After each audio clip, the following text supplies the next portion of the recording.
Lukas pasal 9.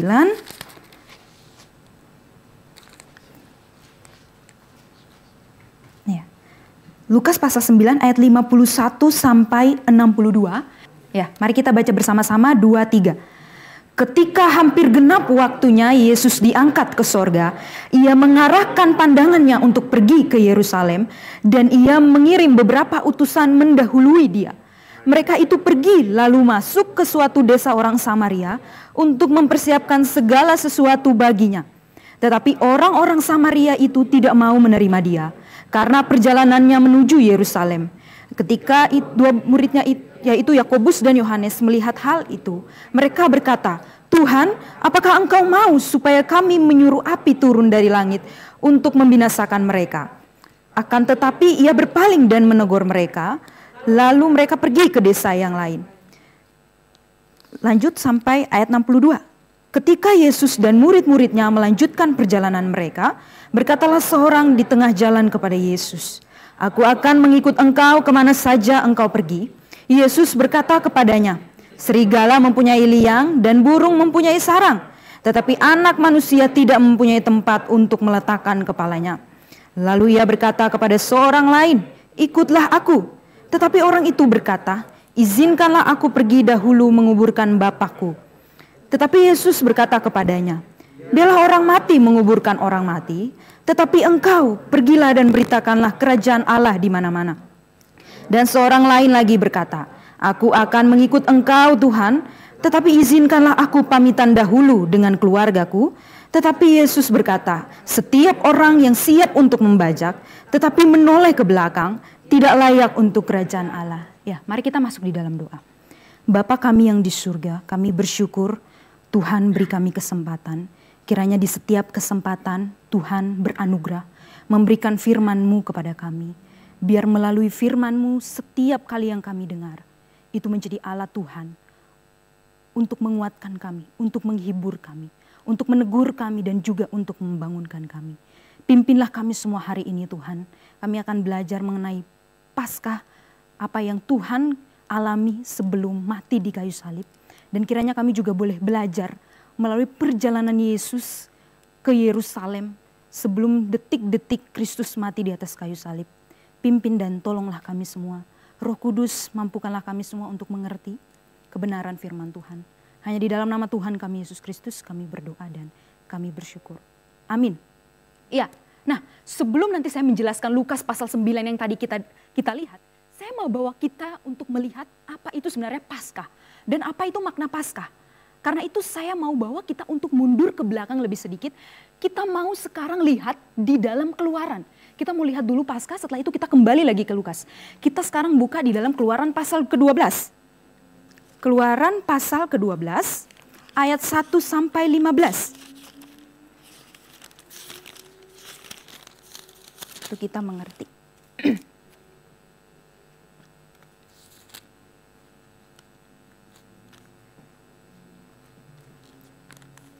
Sudah dapat? Kita baca sama-sama. Untuk perhatikan dari mana asal mula Paskah ini. 2, 3.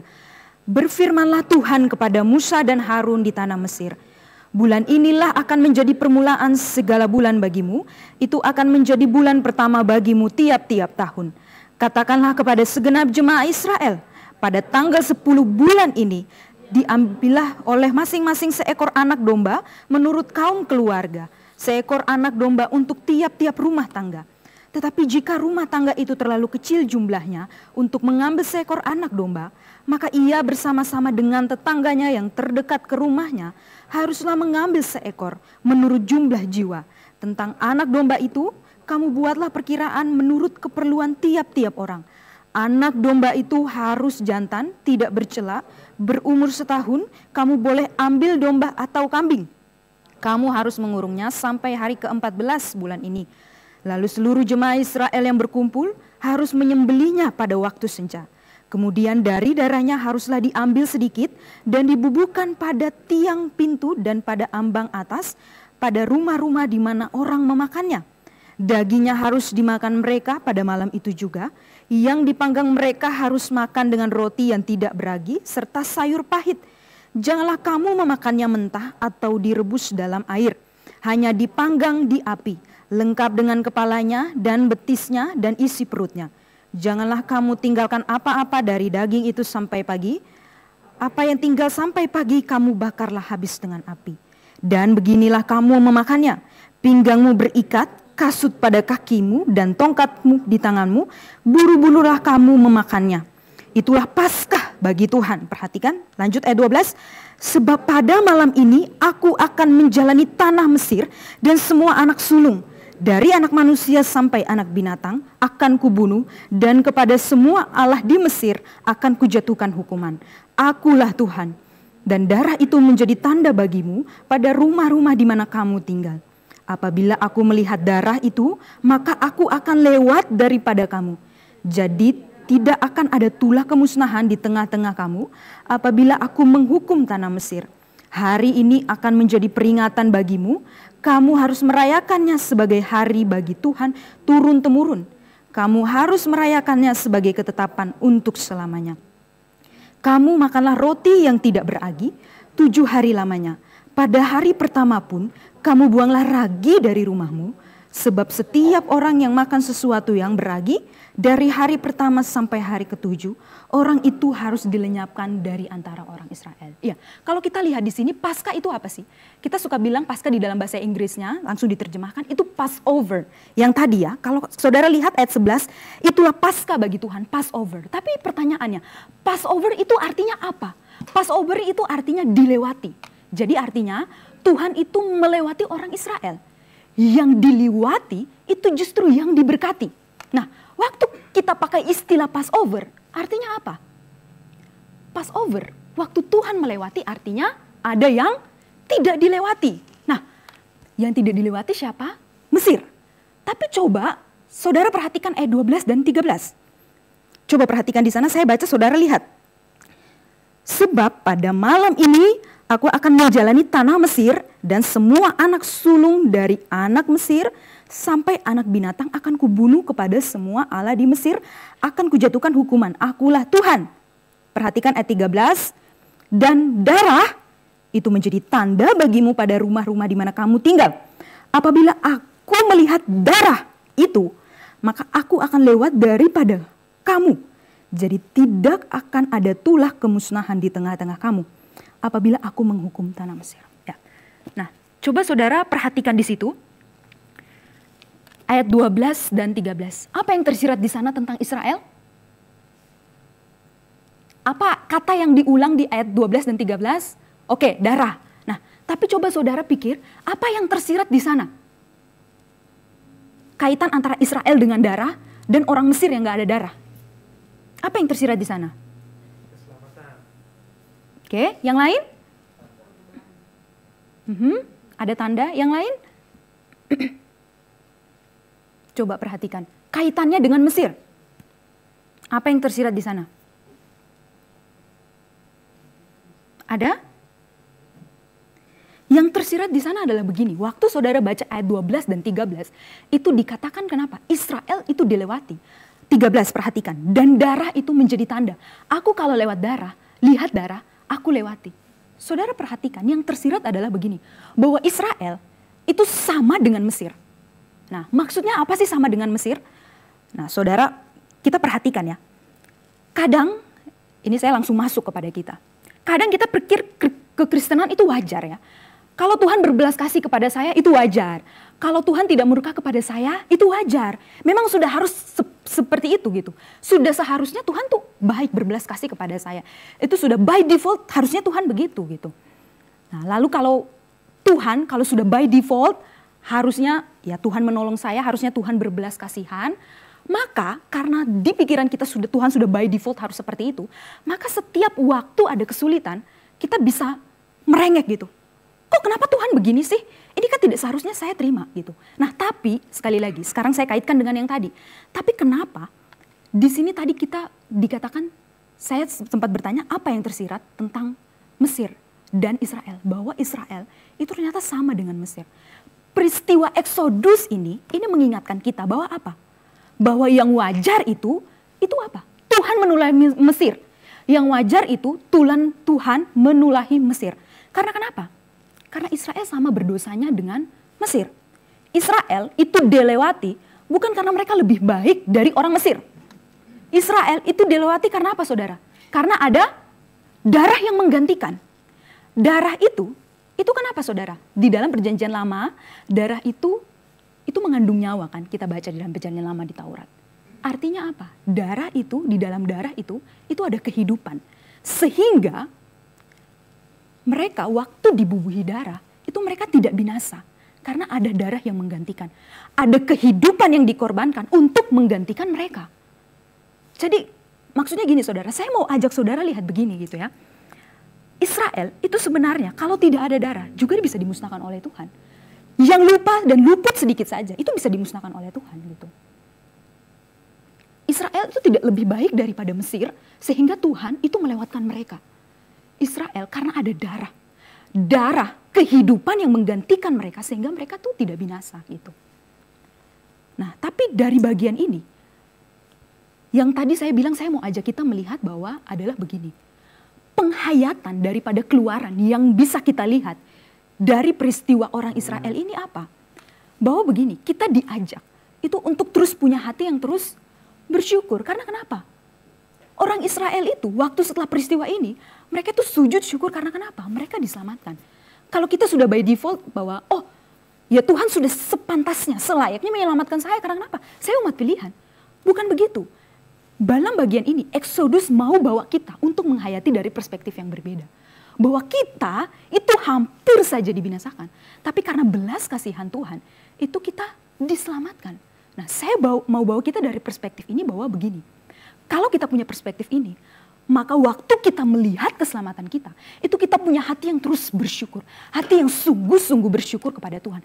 Hati yang tidak henti-hentinya itu, apa ya, menaikkan ya ucapan syukur tadi. Bahwa, wah aduh berapa, mungkin kalau kita bisa bilang, aduh seberapa baiknya Tuhan, aduh saya ini baiknya di mana sih? Seberapa beruntungkah saya atau seberapa baiknya saya sehingga Tuhan ini mau berbelas kasih gitu kepada saya gitu. Ini tuh bawa hati kita untuk melihat keselamatan dari perspektif yang berbeda. Sehingga setiap kali, sekalipun mungkin 5 tahun yang lalu saudara sudah diselamatkan. 2 tahun yang lalu bahkan mungkin ada saudara yang sudah 20 tahun yang lalu gitu diselamatkan. Tapi waktu saudara kembali ingat keselamatan saudara, saudara dibawa kepada hati yang tidak henti-hentinya bersyukur begitu. Tidak henti-hentinya, aduh ya astaga. Di sana saudara melihat cinta kasih Tuhan yang besar gitu. Meluputkan saudara gitu.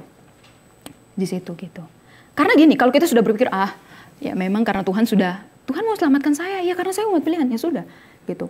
Saudara di sana sulit gitu untuk melihat betapa mulianya keselamatan yang Tuhan anugerahkan bagi saudara gitu. Nah, ini perspektif dari keluaran gitu, kita lihat. Nah, maka sebenarnya ini di dalam gereja, ini mendorong kita. Hati yang penuh ucapan syukur kepada Allah dan mengasihi Tuhan ini terus mendorong kita untuk terlibat di dalam pelayanan, di dalam melayani Tuhan. Melayani Allah didorong dengan itu tadi, ucapan syukur yang besar itu menolong kita untuk terus mau terlibat di dalam pelayanan dan melayani Tuhan gitu. Karena melihat yang tadi gitu. Mungkin bisa pakai contoh yang lain ya. Bukan hanya di dalam pelayanan saja, bahkan contoh di dalam PA. Kita mungkin ikut PA itu bukan karena keterpaksaan gitu. Tapi karena didorong oleh rasa syukur kepada Allah. Yang apa? Yang mendorong kita untuk terus mau belajar kebenaran gitu. Karena melihat ini loh. Waktu saudara lihat keselamatan, saudara tidak henti-hentinya bersyukur. Nah, rasa syukur ini mendorong saudara dalam berbagai hal. Di dalam pekerjaan saudara, di dalam pelayanan, di dalam pembelajaran Alkitab, di dalam jalan firman Tuhan. Dia masuk ke dalam segala aspek. Keselamatan itu bukan hanya masuk ke dalam satu aspek, tapi ke dalam berbagai aspek. Karena ini, yang di sini tadi gitu. Melihat betapa anugerah Tuhan bagi saya. Lu siapa gitu? Kita siapa gitu? Israel itu sekali lagi tidak lebih daripada orang Mesir yang tadi. Makanya tadi kita bisa melihat ya, darah. Waktu aku lihat darah, aku lewat. Darah meluputkan Israel. Nah, ini nanti ada kaitannya dengan Lukas yang tadi kita baca begitu. Mengenai Kristus. Nah, tapi sekarang berarti kita bisa melihat bahwa peristiwa di Mesir ini adalah bayangan akan apa? Akan puncak pembebasan Allah bagi umatnya dari dosa. Nah, itu kita bisa melihat gambaran itu. Sekali lagi, peristiwa Paskah di Mesir itu adalah bayangan akan puncak pembebasan Allah bagi umatnya dari dosa yang dikerjakan oleh Kristus. Nah, berarti sekarang kita bisa melihat makna Paskah yang sejati. Kalau kita tarik sekarang ya segala sesuatu kita pasti kaitkan dengan Kristus. Karena segala kepenuhan bayang-bayang ini itu digenapi dan disempurnakan di dalam Kristus. Maka kita bisa melihat makna Paskah yang sejati ini. Yaitu apa? Yaitu Kristus yang membebaskan umatnya dari perbudakan dosa gitu. Nah, begini ya saudara, waktu orang Israel itu merayakan Paskah di tanah Mesir, setelah lewat peristiwa di tanah Mesir, mereka teruskan melakukan itu kan. Setiap tahun mereka terus melakukan itu. Nah, sekarang kita kaitkan ke dalam perjanjian baru. Waktu di dalam perjanjian baru, kita ingat, ya kita semua sudah tahu, peristiwa Kristus yang mati itu juga pas dan memang itu atas penentuan Tuhan juga. Itu berlangsung pada hari raya Paskah orang Yahudi.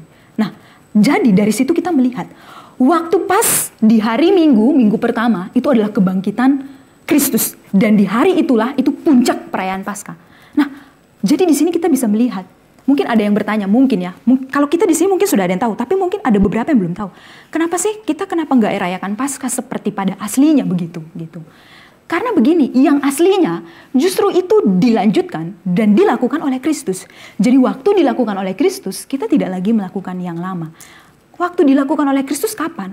Waktu dia mati dan waktu kebangkitannya pas hari Minggu itu, itulah saat dimana kita merayakan Paskah. Sehingga waktu sudah kebangkitan Kristus, kita semenjak hari itu, yang kita rayakan lagi, itu adalah pembebasan dari dosa yang dilakukan oleh Kristus. Mulai dari situ gitu. Nah, sekarang jadi kita bisa melihat di sini bahwa Kristus itu sebagai pengganti kita, ya. Bukan karena sekali lagi kalau pakai yang Keluaran tadi, bukan karena kita tuh lebih baik dari orang lain, bukan karena kita lebih baik dari orang Muslim atau dari orang Katolik dan sebagainya gitu ya. Tapi karena belas kasihan Tuhan. Jadi terbalik kalau kita pikir, oh saya dibebaskan karena umat Tuhan, bukan. Ya, oh saya dibebaskan karena mungkin saya patut dilepaskan ya memang karena umat Tuhan, tidak. Tapi kalau dari perspektif Keluaran, kita bisa menghayatinya justru kita melihat karena ketidaklayakan kita. Nah sekarang mari kita lihat dan beralih ke Lukas pasal yang ke-9 tadi. Kita berpindah, karena nanti beberapa hal kita akan lihat. Saya juga nanti minta saudara perhatikan dari Lukas pasal 9. Sekarang kita lihat Lukas pasal 9.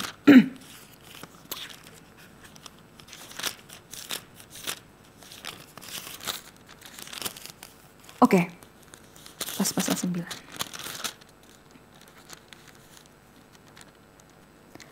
Ya, saya mau jelaskan terlebih dahulu. Nah, di dalam kitab Lukas ini kita sudah tahu keunikannya ya. Waktu itu Ko Peter dalam khotbah minggu juga sudah terangkan kepada kita.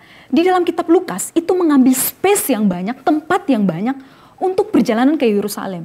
Karena gini, sebenarnya ada orang yang bilang, sebenarnya perjalanan Yerusalem itu bisa disingkat saja. Seperti apa? Seperti kitab Matius, seperti Injil Markus, Injil Matius, Injil Markus. Tapi Lukas itu sengaja mengambil porsi yang banyak.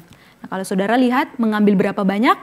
Ada yang sudah tahu? Rifan berapa banyak? Kita sudah pernah bahas di PU. Berapa banyak pasal yang diambil? Berapa?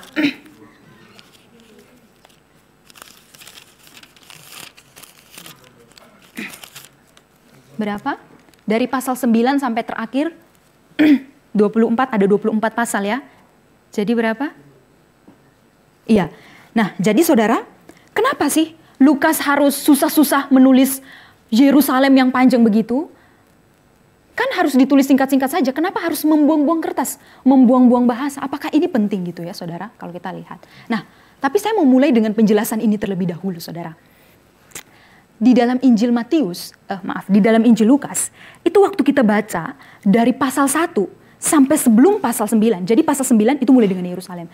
Jadi dari pasal 9 ke bagian awal dari 1 sampai 9 itu bicara tentang pelayanan Yesus. Dari banyak. Mulai dari tempat tinggalnya, dari Nazaret, terus Galilea dan sebagainya. Tapi dalam setiap scene, dalam setiap gambaran, itu selalu Yesus digambarkan sebagai contoh Yesus yang berpindah-pindah pelayanan. Dari sini ke tempat ini, dari tempat ini ke tempat yang satu. Tiba-tiba ada di sini, tiba-tiba di tempat lain. Tiba-tiba dia ada di atas bukit, tiba-tiba di bawah sudah turun. Tiba-tiba ada di danau, tiba-tiba ada di bait Allah. Nah, coba kita lihat dulu. Sekarang saya mau ajak saudara, kita melihat perpindahan-perpindahan yang sepertinya cepat. Tapi nanti ketika pasal 9, semua itu berubah gitu. Nah, coba kita melihat Lukas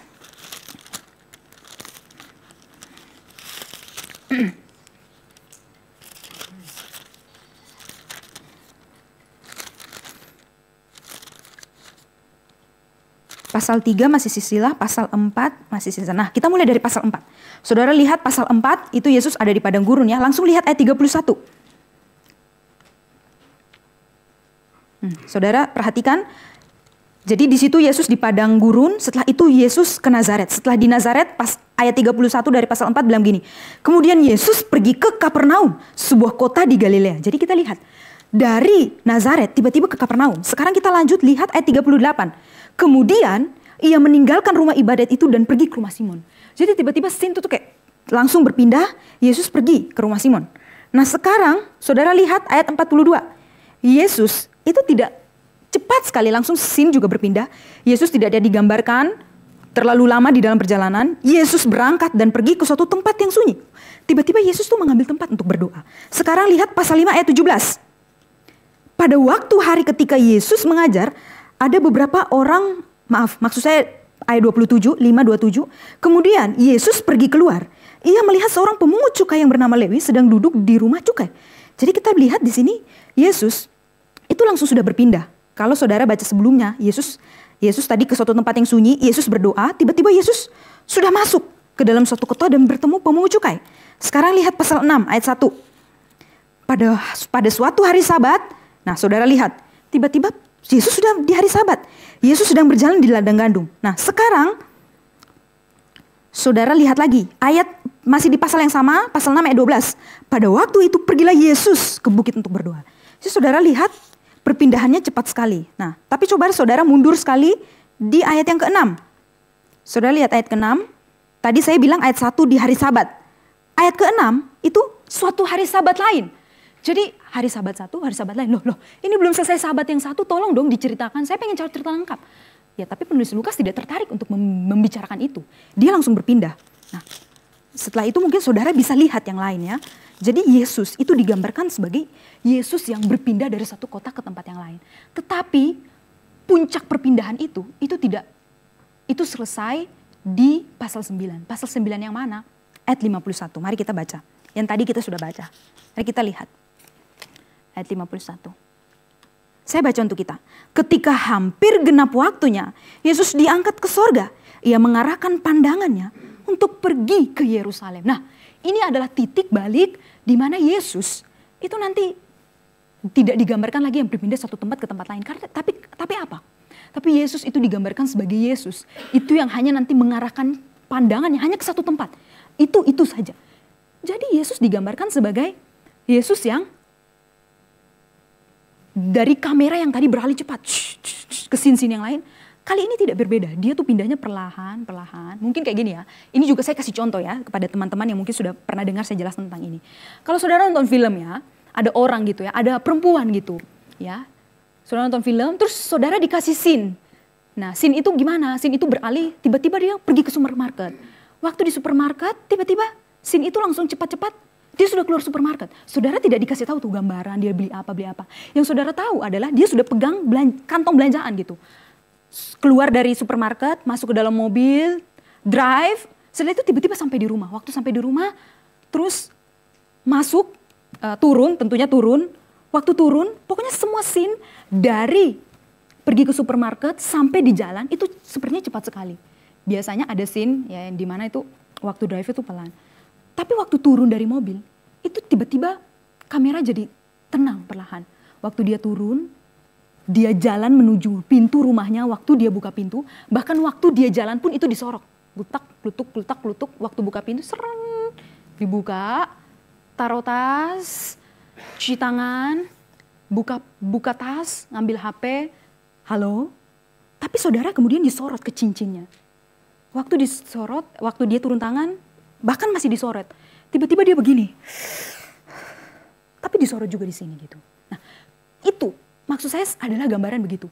Waktu saudara lihat Injil Lukas, Yesus sebelum pasal 9 itu digambarkan sebagai pelayanannya digambarkan sebagai pelayanan yang sepertinya pergerakannya itu cepat sekali, berpindah dari satu scene ke scene yang lain. Tapi waktu masuk pasal 9, saudara dibawa untuk lebih fokus, untuk lebih terarah. Perhatikan apa yang Yesus lakukan gitu dan sebagainya. Nah, sekarang kita melihat kenapa sih harus Yerusalem? Lukas itu sangat tekankan tentang Yerusalem. Nah, saudara mungkin bayangkan ya, di Matius itu tidak terlalu banyak. Bahkan di Markus itu mungkin hanya 2-3 pasal. Tetapi di Lukas itu pakai banyak pasal, belasan. Nah, kalau saudara tahu, zaman dulu itu kalau tulis satu kitab itu mahal luar biasa. Mungkin kalau kita bisa rupiahkan zaman sekarang, itu mungkin bisa ratusan juta bahkan hampir miliaran. Karena kenapa? Susah. Saudara butuh kertas, saudara butuh tinta. Dan waktu tulis surat, butuh biaya dong, pergi ke suatu tempat ke tempat yang lain. Saudara butuh saksi mata. Dan Lukas itu juga butuh saksi mata. Kemana? Mungkin saya pakai contoh begini.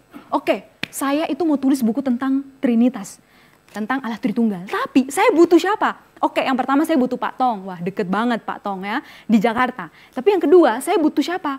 Saya butuh Pak Jimmy. Oke, setelah saya butuh Pak Jimmy, saya butuh Pak Jetro. Setelah saya butuh Pak Jetro, saya butuh Pak yang di Bandung. Aduh, saya lupa lagi namanya. Siapa saudara? Nah, Pak Jack. Tapi yang kemudian, karena beliau ini sepertinya juga bisa handal di situ, saya butuh Pak Billy gitu. Jadi yang saya mesti lakukan adalah ke tempat mereka. Saya tidak mungkin, Pak Billy, halo, maaf Pak Billy, saya mau tulis buku tentang Tritunggal, mohon Pak Billy bisa datang ke sini. Waduh, bisa dikapok saya itu ya, aduh. Baru saya juga takut banget ya. Nah, jadi yang saya mesti lakukan apa? Saya datang ke Pak Tong gitu, saya tanya beliau tentang Tritunggal gitu, doktrin Tritunggal, asal mulanya. Menurut Pak Tong bagaimana pemikiran Pak Tong? Setelah itu lebih jauh lagi, saya butuh Pak Jimmy ke Karawasi. Lebih jauh lagi, saya mungkin, lebih dekat tadi Pak Jetro. Terus kemudian agak lebih jauh Pak Jimmy. Tapi agak lebih jauh nanti itu Pak J. Kawira. Tapi lebih jauh lagi nanti contoh Pak Billy begitu. Saya pakai contoh begitu. Nah, saya juga butuh biaya. Nah, itu sulit sekali gitu. Tapi kenapa, kembali lagi saya mau ajak kita lihat, kenapa Lukas harus capek-capek menulis ini gitu. Ternyata ada kepentingannya. Nah, kalau kita melihat apa sih kepentingannya? Nah, tapi yang pertama kita mesti mengerti dulu bahwa Yerusalem itu apa? Yerusalem itu menunjuk pada akhir daripada misi Yesus. Dan saudara perlu ingat, Yerusalem itu tempat penting. Dari sanalah itu nanti Injil akan menyebar. Dari sanalah keselamatan akan disebarkan kepada bangsa-bangsa. Kenapa sih itu penting? Karena begini, saudara lihat. Lukas itu dituliskan kepada siapa? Siapa? Lukas pasal pertama? Benar. Dia orang mana? Orang Yahudi? Bukan. Nah, tapi dia ditunjukkan mengenai Yerusalem ini. Karena dia supaya apa? Supaya dia mengerti bahwa apa? Yerusalem, dari situlah keselamatan diberikan pada bangsa-bangsa. Dan kamu masuk di dalamnya. Dan kamu itu diundang di dalamnya. Itu maksudnya begitu. Jadi Theophilus bisa melihat bahwa keselamatan yang diberikan, ditawarkan itu juga bagi dia. Dari sanalah bermula gitu, diberikan bagi dia. Nah, setelah itu kita melihat nanti, ya makanya nanti setelah pasal 9, itu Yesus digambarkan setiap perjalanannya. Dia berhenti di mana dikasih tahu. Waktu dia berhenti di mana, tapi nanti dilanjutkan. Contohnya seperti di, kalau saya coba lihat,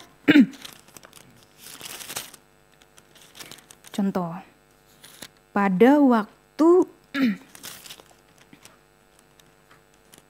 nah contoh pasal 13 ayat 22, ini salah satu contoh sebenarnya terlalu banyak. Kemudian Yesus berjalan keliling dari kota ke kota dan dari desa ke desa sambil mengajar dan meneruskan perjalanannya ke Yerusalem. Jadi selalu ada clue. Yesus meneruskan perjalanannya ke Yerusalem. Perjalanannya ke Yerusalem. Selalu begitu. Nah, tapi saudara kita tidak berhenti sampai di situ. Nah, sekarang kita lihat ayat selanjutnya tadi. Karena kita tadi kan lihat baca dari pasal 9 ya, ayat 52. Sekarang coba kita perhatikan. Yesus tidak berhenti sampai di Yerusalem, sekarang Yesus mulai langkah pertamanya. Kemana saudara? Ke Samaria. Saudara lihat ya, Dan ia mengirim beberapa utusan mendahului dia. Ayat 52 yang tadi. Mereka tuh pergi lalu masuk ke suatu desa orang Samaria untuk mempersiapkan segala sesuatu baginya. Tetapi orang-orang Samaria itu tidak mau menerima dia karena perjalanannya menuju Yerusalem. Nah, saudara lihat, ini apa artinya saudara? Jadi Yesus itu waktu mau memulai perjalanannya, baru saja memulai, baru juga tahap awal, baru juga permulaan. Mau siap-siap ini di Yerusalem, mau siap-siap ke Yerusalem, baru waktu mau masuk ke Samaria. Ngapain saudara? Yesus tuh persiapan, mungkin mempersiapkan segala sesuatu, mungkin menginap untuk sementara waktu di sana. Alkitab, ya Lukas tidak terlalu tertarik membahas Yesus ngapain di sana, apa kepentingan, tidak. Tapi dikatakan Yesus tuh mau persiapan di sana. Tapi saudara lihat ya, perhatikan orang Samaria ya. 53, lihat respon orang Samaria. Tetapi orang-orang Samaria itu tidak mau menerima dia. Karena perjalanan menuju Yerusalem. Ini artinya apa saudara? Yesus itu baru memulai perjalanan. Tetapi dalam perjalanan itu ternyata tidak mulus. Ada juga hambatan saudara. Ada hambatan. Ya. Kalau kita lihat di sini orang Samaria itu tidak mau menerima Yesus gitu. Nah, kita melihat ini adalah penolakan pertama. Penolakan pertama ini mengawali, sebenarnya di bagian depan sudah ada. Tetapi waktu saya bilang penolakan pertama, ini maksudnya merujuk ke Yerusalem ya. Penolakan pertama ini yang memulai penolakan-penolakan lain yang di belakang. Nanti kalau saudara baca dari situ, bukan hanya penolakan. Beriringan dengan itu berbagai banyak penolakan, tapi juga apa? Penghakiman Tuhan atas beberapa tempat yang tidak mau bertobat. Hai Korazim dan sebagainya. Nanti saudara baca di ayat selanjutnya ya. Tuh, nah, mungkin pasal 10 ayat 13 itu sudah mulai. Celakalah engkau Korazim dan sebagainya gitu. Tapi mungkin kita tidak lihat ke sana gitu. Tapi kita melihat sini saudara. Yesus tuh baru memulai perjalanannya itu tapi sudah ditolak. Ya. Waktu kita melihat penolakan ini sebenarnya hambatan kan saudara. Jadi Yesus mau memulai pelayanannya tapi ditolak. Nah, waktu ditolak tuh artinya apa saudara? Artinya kan Yesus mau lakukan sesuatu tapi berhenti. Jadi kita bisa melihat ini apa saudara? Ini sebenarnya juga hambatan kan. Ya mau bikin ini tapi nggak jadi. Akhirnya harus pergi ke kota yang lain. Nah nanti kita dikasih tahu ke kota yang lain saudara gitu. Nah tapi kita lihat apa saudara? Bahkan yang kita lihat, bahkan Yesus pun mengalami penolakan ini loh saudara. Yesus ini mengalami hambatan ini. Ini penolakan sekaligus hambatan gitu. Tapi yang saya mau ajak kita lihat begini saudara. Kita itu sebenarnya tidak luput loh dari penolakan dan hambatan ini. Mungkin ada di sini saudara-saudara yang mungkin baru pertama kali gitu ya. Mungkin baru semangat-semangatnya gitu mengikut Tuhan. Atau mungkin yang sudah lama gitu ya. Untuk yang mungkin yang baru pertama kali gitu ya. Waktu kita baru saja mau memulai. Aduh sudah datang masalah. Aduh kenapa sih ada hambatan seperti ini. Ini penghalang bagi aku untuk bertumbuh dan sebagainya gitu saudara. Tapi sebenarnya tidak. Waktu kita melihat Yesus yang mengalami hambatan, kita tidak diluputkan dari hambatan. Juga sama dengan kita. Waktu kita yang mungkin yang sudah lama di dalam pelayanan, Yesus sama gambarannya juga. Yesus sudah pelayanan terlebih dahulu. Sekarang persiapan menuju Yerusalem. Kita juga sama. Kita di dalam perjalanan ini kita sudah melayani. Tapi di sini loh, di tengah-tengah, di mana kita sudah, semangat-semangatnya, lagi setia-setianya, mungkin kalau saya pakai bahasa itu. Tapi tiba-tiba saudara mengalami penolakan, hambatan gitu. Aduh, kenapa sih Tuhan ini harus terjadi? Aduh, penghalang. Kamu itu penghalang bagiku. Aduh Tuhan, kenapa sih ada masalah ini dan sebagainya gitu. Kita tidak diluputkan gitu, saudara, dari penolakan hambatan ini gitu. Kita yang pertama dulu deh, penolakan. Kita itu juga bisa ditolak loh.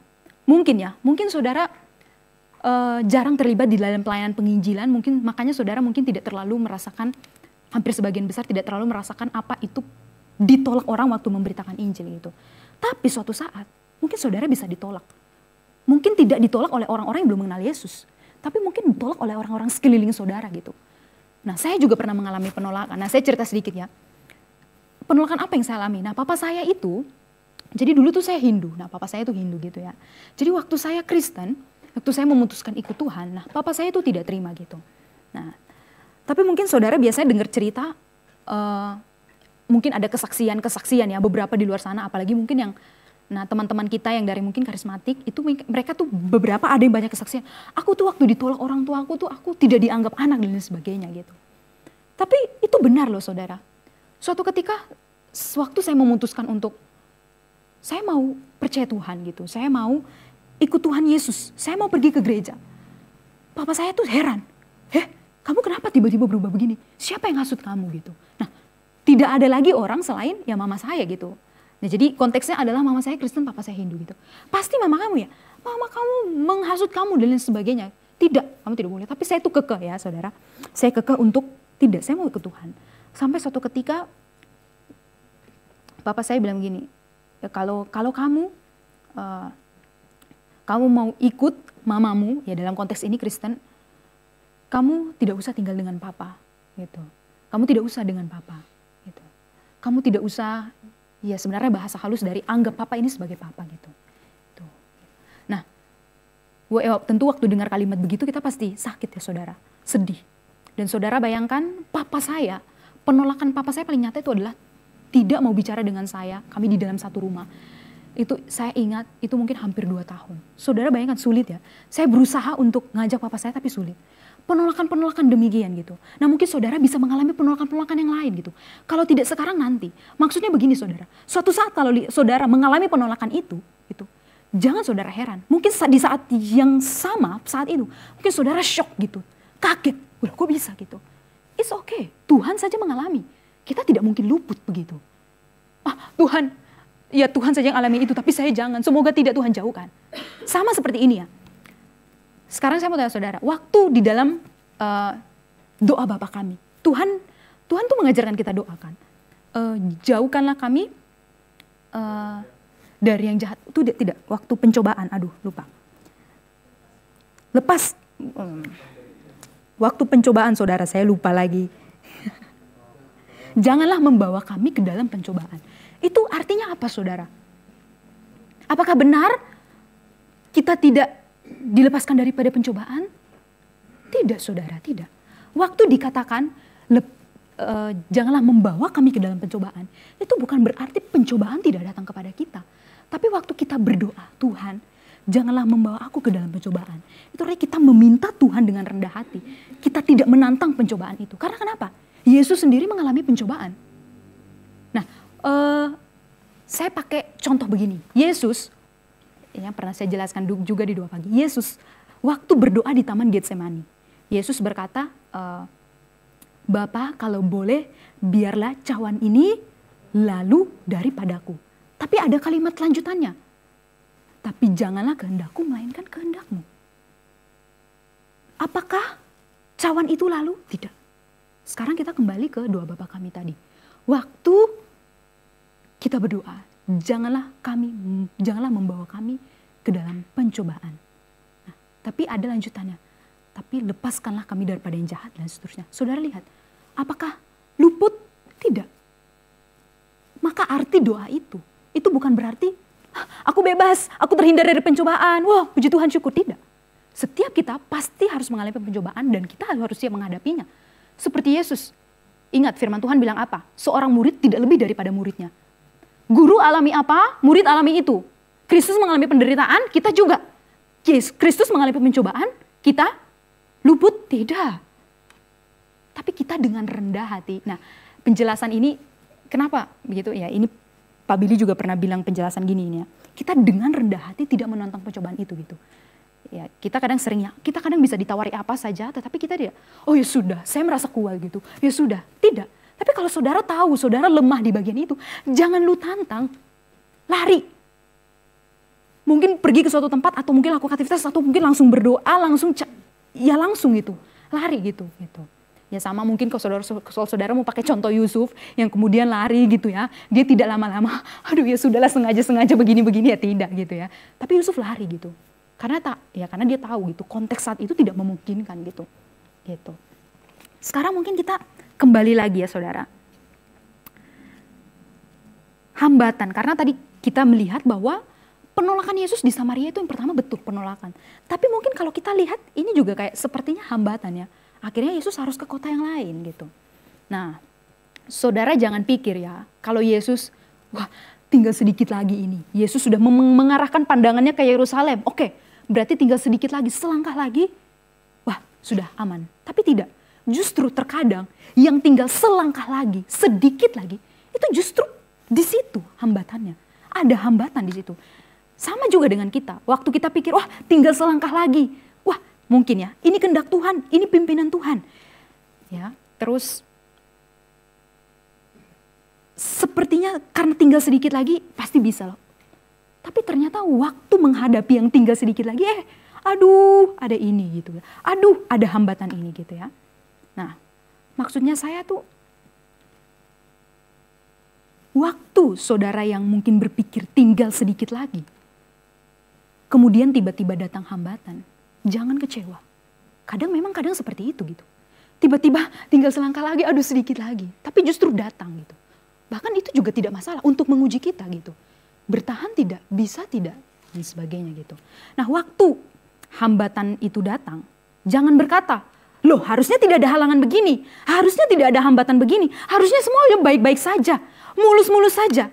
Kenapa saya sudah ikut Tuhan lagi semangat-semangatnya, tinggal selangkah lagi ada hambatan seperti ini. Aduh, mulai yang pertama, menyalahkan teman pelayanan, gara-gara kamu sih, aduh. Coba kalau kamu gak kayak gini, gara-gara papa sih, gara-gara mama, mungkin saudara salahkan orang tua. Gara-gara kamu sih, mungkin saudara bisa salahkan pasangan. Aduh gara-gara kamu kan, dan sebagainya. Atau mungkin saudara bisa salahkan hamba Tuhan. Gara-gara Patama itu. Mungkin saudara tidak mengeluarkan di mulut gitu, di dalam hati. Kita bisa menyalahkan siapa saja. Gara-gara Patama, aduh gara-gara Bu Grace. Gara-gara Konovan, gara-gara Kak Ayu, aduh. Kita juga jadi kena dan sebagainya gitu. Tapi mungkin kita bisa menyalahkan siapa saja gitu. Tapi gini, sebelum kita menyalahkan siapanya itu, tunggu dulu sebentar. Saudara perlu mengambil waktu untuk tenang dan berpikir gitu. Kristus itu mengalami hambatan seperti ini. Kita tidak diluputkan. Kalau saudara itu mengalami hambatan seperti ini, anggaplah itu sebagai suatu kebahagiaan. Untuk apa?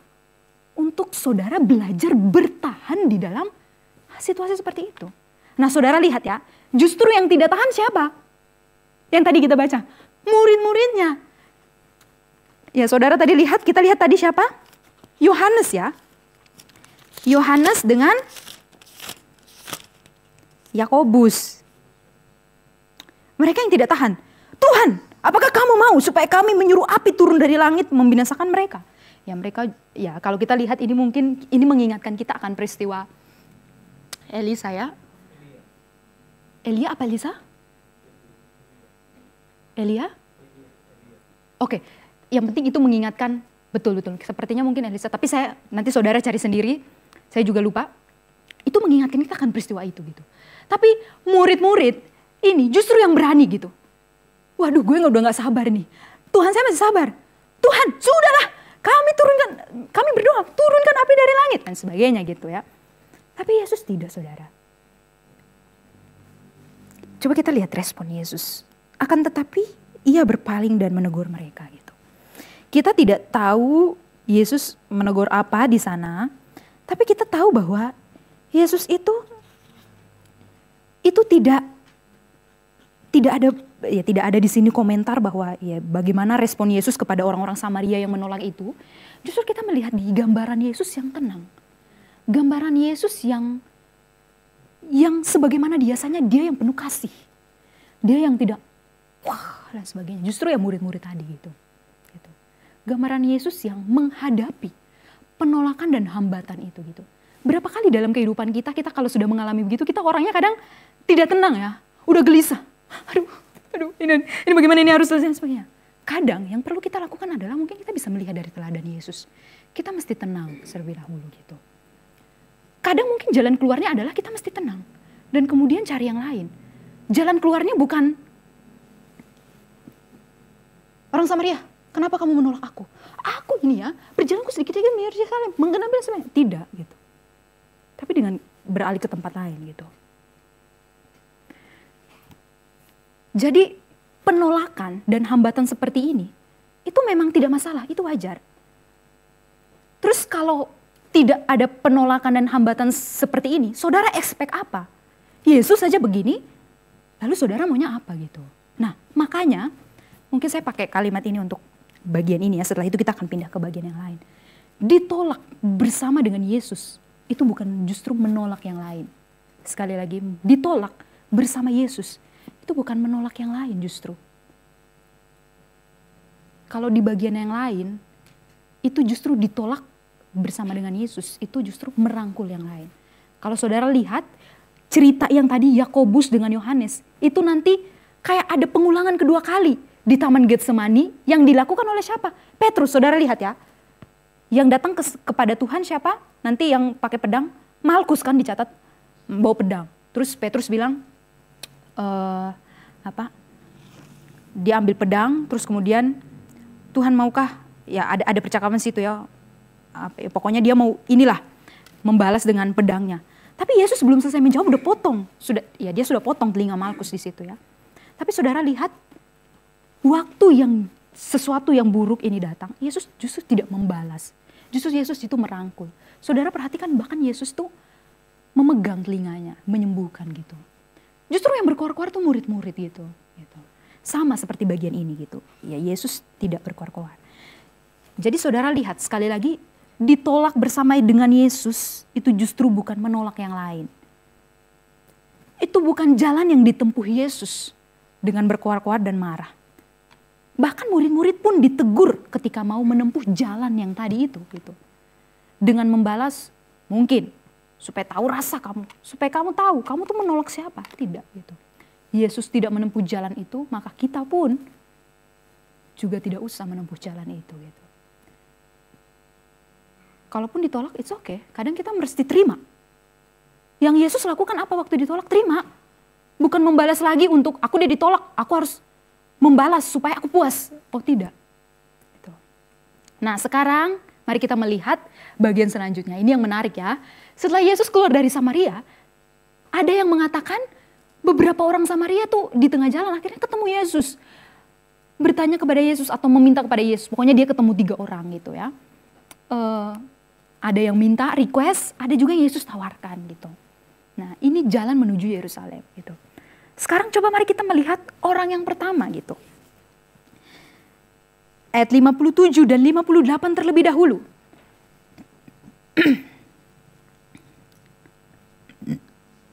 Ketika Yesus dan murid-muridnya melanjutkan perjalanan mereka, berkatalah seorang di tengah jalan kepada Yesus,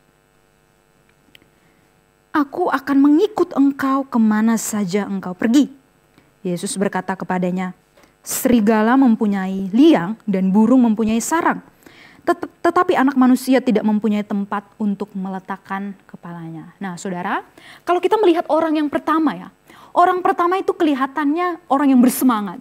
Dia bahkan yang mengajukan dirinya kepada Yesus gitu ya. "Tuhan, aku akan mengikut engkau, aku akan ikut Yesus sampai mati, squeezism." Nah sebagainya gitu. "Kemana saja Tuhan pergi, aku akan ikut." Gitu ya. Orang ini kelihatan menggebu-gebu ikut Yesus. Tapi kalau kita lihat saudara, sebenarnya tidak. Kenapa tidak? Coba kita perhatikan ya. Perhatikan jawaban Yesus. Jawaban Yesus di ayat 58. "Serigala mempunyai liang dan burung mempunyai sarang, tetapi anak manusia tidak mempunyai tempat untuk kepalanya." Nah, saudara lihat, perhatikan kalimat anak manusia tidak mempunyai tempat untuk kepalanya. Kalau kita bicara mengenai meletakkan kepala, itu kadang berkaitan dengan hal-hal yang comfort, yang nyaman. Ada seorang komentator bilang ini berkaitan dengan comforts of home. Kalau kita bisa melihat orang yang pertama yang ditemui Yesus, itu dia tidak siap, dia seakan-akan terlihat siap mengikuti Yesus. Aku siap mengikuti Yesus, tapi dia itu tidak siap kalau sudah berkaitan dengan hal-hal yang tidak nyaman.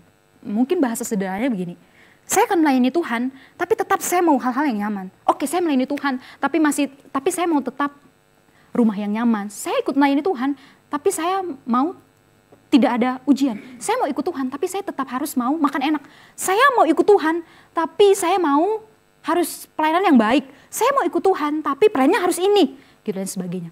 Nah, kalau bagian ini, waktu bicara tentang meletakkan kepala, itu bicara tentang hal-hal yang comfort, yang nyaman gitu.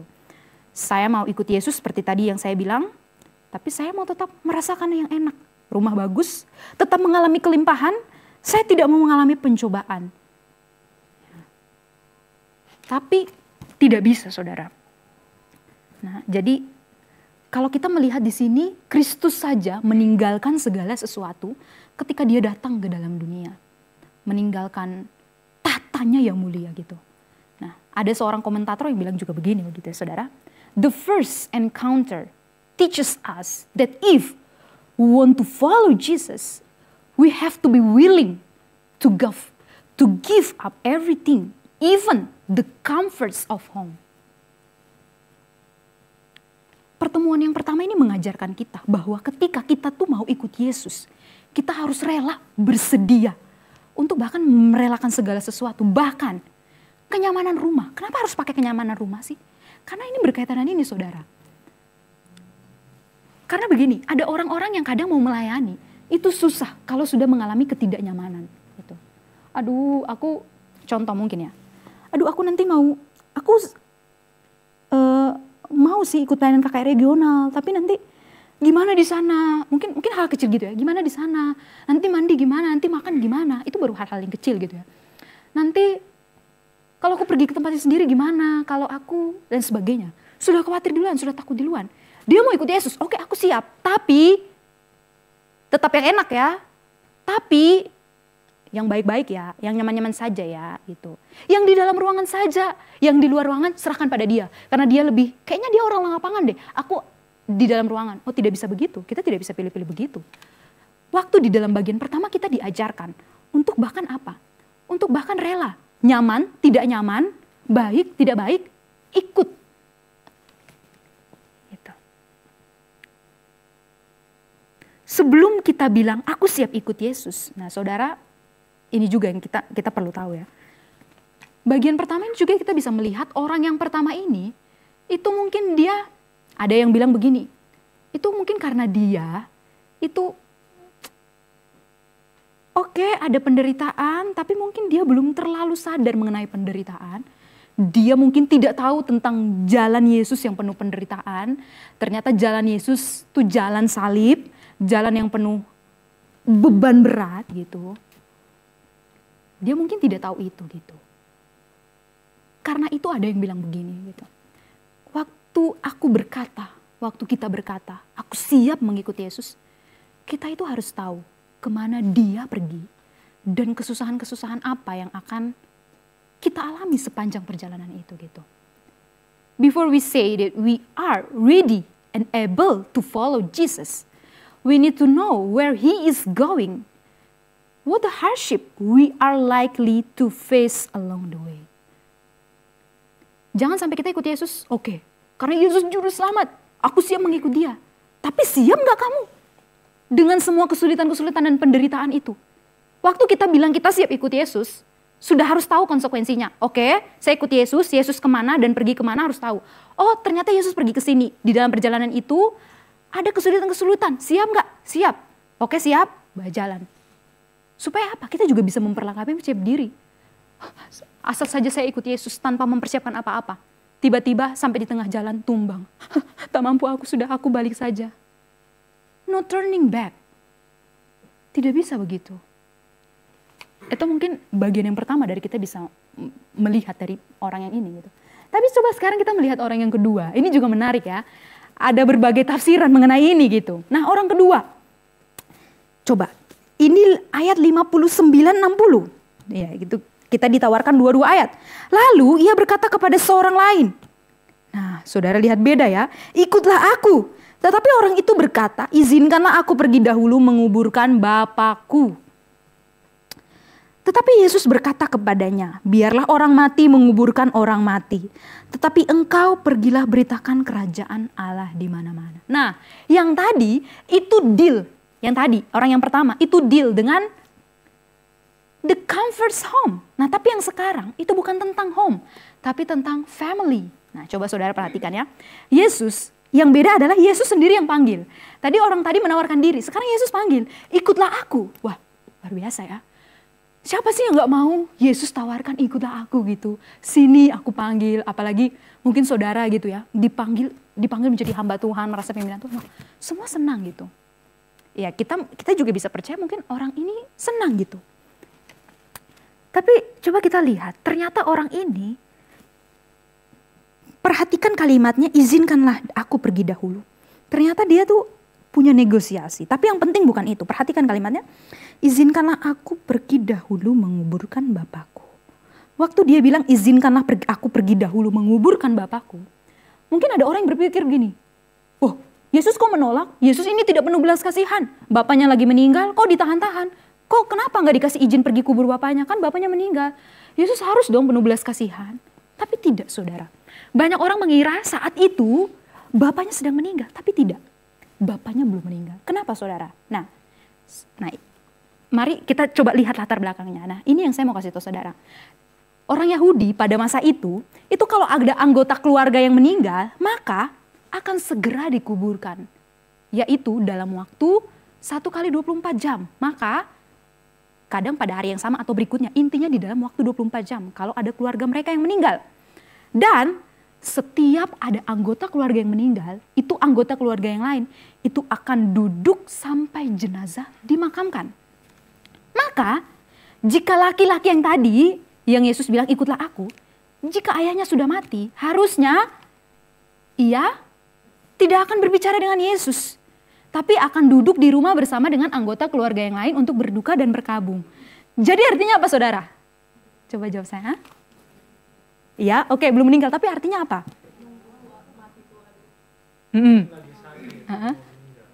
Terus? Nggak mau. Terus? Mati dulu lah gitu ya. Nah, secara harfiah dia minta apa, saudara?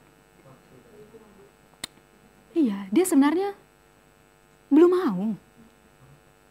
Kita tidak tahu ya, Lukas tidak tertarik untuk bilang, oh bapaknya masih sakit, atau oh bapaknya lagi sakit, atau bapaknya apa, tidak.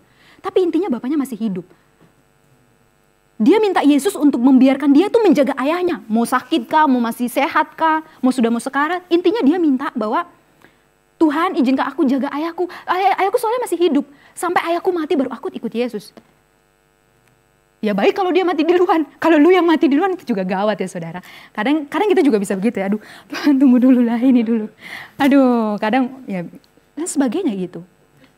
Tapi saudara, ini menjadi concern Yesus ya. Bahwa orang yang kedua ini itu dia memakai alasan keluarga sebagai alasan. Excuse untuk menunda menjadi murid Yesus gitu. Saudara, begini ya. Sebenarnya itu kadang juga sama dengan kita. Kita itu kadang, kita juga bisa pakai alasan apa saja sih untuk ikut Tuhan gitu. Apapun kadang bisa jadi alasan. Mau keluarga lah, mau kerjaan lah. Mau mungkin saudara yang mungkin kalau ada ibu-ibu, bapak-bapak di sini ya, anak lah dan sebagainya. Atau jodoh lah, atau urusan apa saja. Atau bahkan pelayanan itu sendiri kita bisa jadikan alasan gitu. Untuk menunda ikut Yesus gitu. Tapi yang penting yang Yesus mau katakan di sini apa gitu. Yesus mau orang yang tadi yang kedua ini, dia melihat the highest and the most urgent duty untuk mengikuti Yesus. Ada keterdesakan yang paling tinggi, yang tertinggi. Suatu tugas yang gak bisa ditunda lagi, yaitu untuk mengikuti Yesus, untuk memberitakan Injil. Karena mungkin, jangan sampai, waktu dia serahkan diri ikut Yesus, justru yang pertama kali butuh Injil keluarganya. Tapi malah dia mungkin memakai alasan, Tuhan tunggu dulu, aku rawat bapakku dulu sampai dia mati. Gitu sebagainya. Padahal kalau kita lihat alasannya rohani banget. Karena di dalam Taurat sendiri kita, orang Israel juga diajarkan untuk menghormati orang tua gitu. Tapi begini ya, sekali lagi yang tadi saya bilang, apa saja kita bisa menjadi alasan. Tapi saudara, hati kita tahu loh, kalau kita saat itu sedang berdalih. Maksudnya begini, hati kita tahu bahwa kita saat itu sedang mencari alasan. Dan di saat yang sama hati kita di hadapan juga Tuhan juga tahu loh. Kalau sebenarnya kita memang lagi benar-benar murni, memang benar-benar tundanya karena kenapa begitu. Nah, mungkin aplikasinya bagi kita ya. Kadang kita di dalam mengikuti Yesus, sekali lagi kita juga punya alasan gitu. Tuhan, saya mau melayani Tuhan kalau sudah bekerja. Saya mau ikut PA kalau saya sudah bla bla bla dan sebagainya. Saya akan terima pelayanan kalau saya sudah siap. Loh, kalau tunggu kamu siap kapan gitu. Pelayanan itu dimulai dari hati yang rela. Didorong untuk melayani Tuhan. Kalau kamu belum punya contoh kemampuan, it's okay belajar. Tapi dimulai dari hati yang rela gitu. Kalau tunggu rela kapan? Semua orang pasti akan berkata, aku tunggu waktu aku siap saja. Aduh, ya tidak bisa begitu gitu. Aku akan melayani Tuhan kalau Tuhan jawab doaku. Aku akan contoh mengikuti panggilan, mengiyakan panggilan. Ini saya bicara dalam konteks mungkin entah mau jadi hamba Tuhan atau bukan menjadi hamba Tuhan. Di dalam pelayanan-pelayanan biasa seperti ini gitu. Aku akan melayani Tuhan kalau aku sudah, yang tadi saya bilang dapat pekerjaan. Kalau aku sudah menikah baru aku masuk di dalam pelayanan, baru aku mengiyakan panggilan Tuhan. Gitu. Atau mungkin alasan lain. Yang lain saja, aku kan sudah begitu. Harusnya tidak begitu, saudara. Harusnya ketika kita ditawarkan, disodorkan, dipampangkan di hadapan kita. Harusnya apa sih sebagai seorang murid? Bersedia, siap, oke, gitu, rela hati, terbuka untuk segala macam. Ya tentunya pasti mungkin ada hal-hal yang urgent, itu urusan beda lagi gitu. Tapi di saat yang sama ketika Tuhan kasih, dan kamu bisa, dan kamu digerakkan untuk ambillah. Jangan sampai suatu saat kita menyesal gitu. Kadang menyesal itu di belakang. Ya kalau di depan orang bilang itu pendaftaran gitu. Makanya ini penting buat kita gitu. Jangan-jangan semua itu hanya alasan kita. Tidak mau, ya alasan yang berbagai hal gitu ya. Gitu.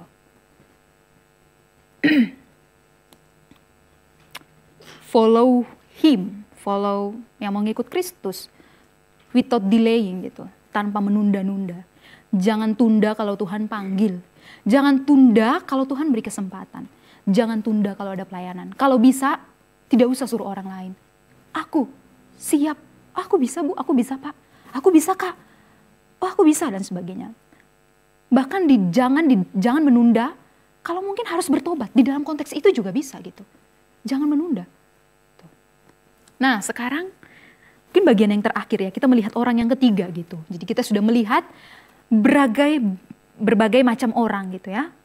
Yang pertama tadi, orang yang kelihatan bersemangat menggebu-gebu ikut Yesus tapi sebenarnya tidak. Yang kedua, orang yang mengikuti Yesus tapi bernegosiasi. Sebenarnya ya mungkin tidak mau mengikuti Yesus. Tapi yang ketiga coba kita lihat. Ayat 61 sampai 62. Dan seorang lain lagi berkata, aku akan mengikut Engkau Tuhan, tetapi izinkanlah aku pamitan dahulu dengan keluargaku.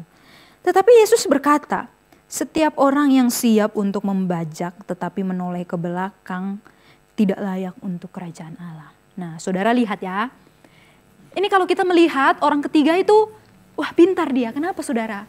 Dia belajar dari pengalaman sebelumnya gitu. Saudara lihat ya, orang kedua tadi kenapa? Orang kedua tadi alasan, Tuhan izinkanlah aku pergi dahulu menguburkan bapakku. Ya yang belum mati tentunya. Tapi orang yang ketiga belajar dari kesalahan. Dan dia tentu mendengar perkataan Yesus gitu ya. Dia tidak bilang, Tuhan pergilah aku menguburkan. Karena itu terlalu lama. Jadi dia pakai kalimat lain. Tuhan pamit, lebih cepat kan ya saudara? Oke pamit, mama bapak aku pergi dulu mau ikut Yesus gitu. Nggak ada tuh alasan-alasan nomor 2 lagi. Lama, enggak. Jadi dia belajar ternyata, tapi sebenarnya juga tidak saudara. Seakan-akan dia sebenarnya ini alasan yang kelihatan reasonable. Lebih baik dari yang tadi karena mengerti urgensi mengikut Kristus. Nah, tapi sekali lagi tidak. Tapi saudara, coba lihat jawaban Yesus ya. Yesus bilang begini, setiap orang yang siap untuk membajak tetapi menoleh ke belakang tidak layak untuk kerajaan Allah. Waktu kita melihat kutipan Yesus ini, kita ingat apa? Kita mengingat itu peristiwa yang sama dengan Elisa. Ketika Elisa itu dipanggil Tuhan, dia benar kembali ke rumahnya saudara. Dia pamitan dengan orang tuanya, Elisa. Nanti saudara baca kisahnya ya. Tapi yang dilakukan Elisa itu konteksnya beda. Elisa itu waktu pulang ke rumah, itu dia benar-benar memutuskan hubungannya itu dengan cara hidup yang lama. Kalau Elisa beda, dia benar-benar putuskan. Apa yang dia lakukan? Elisa itu bakar semua tempat bajakannya itu. Lembu-lembunya disembelih semua, habis. Dan ia berhenti bertani selamanya dan menjadi abdi Allah gitu. Namun di dalam bagian ini beda. Karena begini saudara, Yesus tuh tahu Yesus tahu karena apa saudara? Waktu dia minta begini, itu beda. Dia beda dengan Elisa. Yesus tahu bahwa kalau orang ini pulang, ia tidak akan segera ikut Yesus. Tampaknya kalau dia pulang ke rumah, dia akan tergoda untuk tetap tinggal. Aduh, lihat pekerjaan rumah masih banyak. Aduh, papa mama lagi butuh aku, sulit. Kayaknya aku harus kerja. Aduh, berat dan sebagainya. Kadang-kadang bisa begitu juga gitu. Dan Yesus tahu gitu. Waduh, ini nggak bisa nih. Kalau dia pulang ke rumah, Yesus tahu ya. Waktu dia bilang pamitan tuh sebenarnya Yesus tahu. Yesus bukan tidak tahu bahwa dia sedang mau melakukan seperti apa yang Elisa lakukan, pamitan gitu. Tapi ceritanya akan berbeda gitu. Kamu gak akan luput. Kalau Elisa benar, tapi kalau kamu tidak gitu. Nah, itu kita bisa melihat begitu. Nah, kadang saudara ya, kadang-kadang Tuhan juga mengizinkan kita melalui orang-orang sekitar kita. Untuk apa? Untuk ayo tidak menunda-nunda lagi. Tadi saya sudah ulang ya. Untuk tidak menunda lagi. Untuk tidak segan-segan lagi. Kalau harus melayani Tuhan, kalau harus mengorbankan bahkan uangmu, hartamu, dirimu, harus capek, korbankan waktumu, it's okay. Kenapa harus ditunda? Kenapa harus berpikir, aduh tunggu ya. Ya, saya mengerti, pasti ada hal-hal di mana kita harus berpikir juga. Oke, memikirkan pekerjaan dan lain sebagainya. Karena kita melakukan yang satu tapi tidak mengabaikan yang lain. Tapi begini, kalau Tuhan memimpinmu, kenapa kita harus berat hati saudara gitu. Kesegeraan ini ya saudara. Jadi kita bisa melihat bahwa dari ketiga orang ini gitu, ada kesegeraan yang kita bisa melihat. Jalan salib itu jalan seorang murid yang sekali lagi bersedia. Saya ulang dari atas. Jalan salib itu jalan seorang murid yang pertama tadi, yang bersedia untuk bahkan rela untuk ditolak. Yang bersedia untuk melepaskan segala hal gitu, rela. Tapi juga yang bersegera gitu. Dan tidak berlambat-lambat gitu. Tentu kita pasti tahu ya, kita pasti tahu gitu. Maksudnya kita tidak bisa membohongi diri kita. Kita tahu di mana memang tidak bisa karena memang ada hal yang mendesak. Tapi kita juga tahu di mana kadang lebih banyak terlalu alasan, sepertinya alasan pribadi sendiri gitu.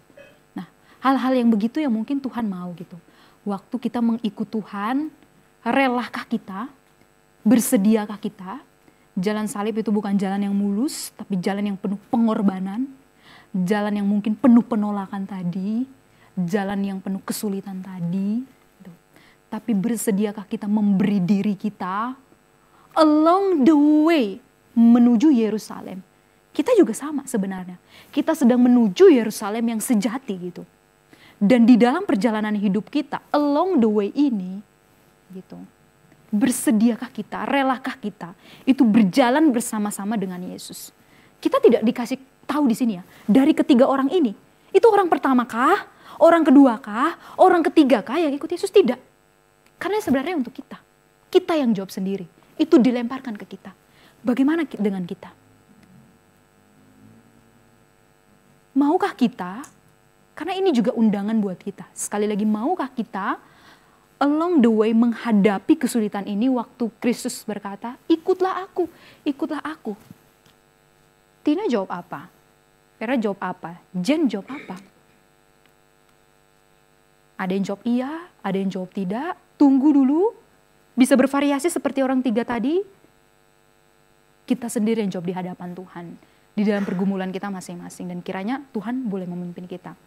Jadi di dalam masa prapaskah ini kita memperhatikan bahwa memang ini awal mula perjalanan. Kalau nanti kita baca lebih jauh lagi, itu perjalanannya semakin berat. Semakin banyak penderitaan.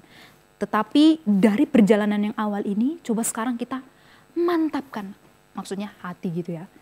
Kita pikir renungkan kembali. Di dalam perjalanan saya menuju juga salib itu, saya bagaimana? Along the way bersama Kristus saya bagaimana? Ya kiranya Tuhan pimpin kita semua. Mari kita berdoa. Bapa di surga, kami bersyukur untuk kesempatan mendengarkan firman Tuhan hari ini.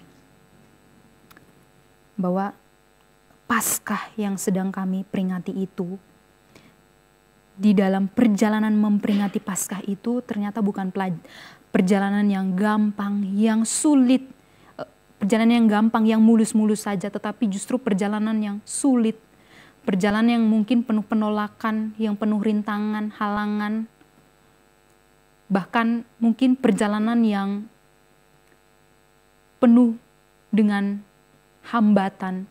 Tapi Tuhan, tolonglah juga kami, ketika kami di dalam perjalanan itu, di dalam juga merenungi masa-masa Paskah ini, kami juga mengingat, sekalipun di dalam perjalanan yang mungkin sulit, penuh penolakan, penuh hambatan, penuh kesusahan, kiranya hati kami tetap tertuju kepada Kristus.